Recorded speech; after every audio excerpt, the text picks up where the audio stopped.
Bienvenue sur la 50e édition de Paris-Roubaix. Nous sommes le 13 avril 1952. 245 km au programme de cette édition qui s'est disputée donc dans des conditions climatiques très agréables, du soleil et un temps sec.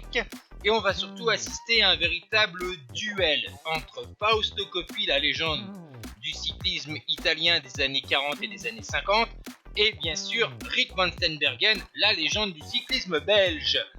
Mais attention, ce duel peut être arbitré par certains coureurs puisqu'il y a le vainqueur de Paris-Roubaix 1949, Mahé, le vainqueur de la Flèche Wallonne 1946, Ketteler, le champion du monde et double vainqueur de Liège-Bastogne-Liège, la légende du cyclisme suisse, Kubler, qui vont réussir à faire la différence avec Fausto Coppi assez loin de l'arrivée, tandis que Rik Van Steenbergen, le leader de la formation Mercier-Hutchinson, a été victime d'une crevaison. Il va revenir au sein du peloton et va produire un effort pour revenir sur le groupe de tête où figurent donc Mahé, Ketteler, Dupont, Coppi, qui a déjà remporté Paris-Roubaix en 1950, et Ferdy Kubler. Et finalement, dans les 10 derniers kilomètres, Fausto Coppi va attaquer plusieurs fois, Rik Van Steenbergen va résister à ses attaques tandis que les autres sont distancés. Et finalement, sur le vélodrome, le champion de Belgique à 3 reprises, Rik Van Steenbergen, s'impose donc devant Fausto Coppi après